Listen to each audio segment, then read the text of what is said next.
The rumors about the real estate market are rumors until someone like Warren Buffett, the veteran and legendary investor, confirms them. He's warned about a real estate market crash which will be worse than that of 2008. Recently, when asked about the real estate market crash, Warren Buffett's reply quite shocked everyone. He said that every action has consequences, and what the US did with its real estate market and interest rates points toward a storm brewing.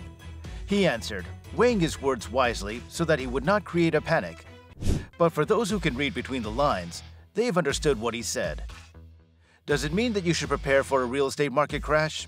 How is it brewing, and what would be the series of events unfolding it? Watch this video because things have become quite serious as Warren Buffett has broken the silence and finally spoken out. Now here's a reminder to please like the video and subscribe as it helps the YouTube algorithm push our videos to you. Let's get started. Chapter 1. Warren Buffett's Warning. At a conference, Warren Buffett, chairperson of Berkshire Hathaway, and Charlie Munger, the vice president of Berkshire Hathaway, were present, taking questions about the real estate market. When they were asked about what they thought about the commercial real estate market, they took a big pause to choose the right words so as not to create panic. Then, Charlie Munger took the mic and said that Berkshire Hathaway has little to do with commercial real estate, so it will stay unaffected. Well, Berkshire's never been very active in commercial real estate. It works better for taxable investors than it does for corporations taxed the way Berkshire is. So I don't anticipate huge effects on Berkshire. However, speaking of the general consequences, things are going to be quite unpleasant and awful for not only the United States, but the entire world. After this, Warren Buffett said his famous lines that the buildings don't go away. They stay, but the owners don't. In other words, this means that commercial real estate sector is going to make things quite painful, triggering an overall real estate crash very soon. But do we have evidence at its back? Well, according to various sources, including Bloomberg, the United States is facing an escalating risk of defaults in the commercial real estate market. This risk is driven by the possibility of office and retail property values plummeting by up to 40%. In addition to this, a staggering $1.5 trillion of commercial property debt is set to mature by the end of 2025. Since prices are declining, lenders will not pay the debts back. Yet the decline is up until 2025, after which the banks will start to dissolve. Such a scenario could spell disaster for the banking sector, as many banks hold a substantial amount of commercial real estate debt. What's more, U.S. banks are grappling with the fact that around $270 billion in commercial real estate loans are set to mature in 2023. You should know that this crisis will not be local in the U.S. Rather, it will be exported like that of 2008. It's because global banks are responsible for approximately half of the total $6 trillion in outstanding commercial real estate debt, as reported by Moody's Investor Service. But the matter gets worse.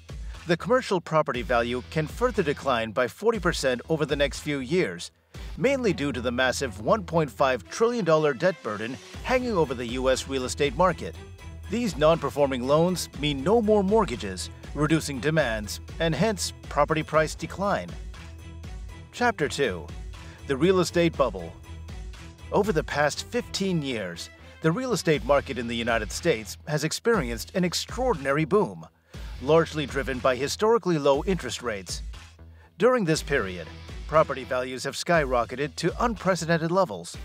Buyers, taking advantage of these favorable conditions, have been able to secure massive loans with minimal upfront equity, making the market highly susceptible to changes in interest rates. In 2022, the total value of outstanding commercial mortgage debt in the U.S. stood at $3.57 trillion, a significant increase from $2.2 trillion in 2012. That was because of low interest, triggering people to have mortgages even if they could not pay it back. Low interest kept them away from making a rational decision about whether or not to borrow. Due to this, at this moment, a real estate bubble has been created. Chapter 3. The Impact of Rising Interest Rates. To avoid further exacerbation, interest rates were hiked, which backfired. It's because the cost of borrowing money to buy a property rose, reducing demand and causing commercial property prices to drop. Bloomberg reported that for the very first time in more than 12 years, commercial property prices declined in the U.S. in 2023. Moody's Analytics further warned that the prices may decline in the upcoming years. Fox News also reported that commercial property prices can decline by 40%.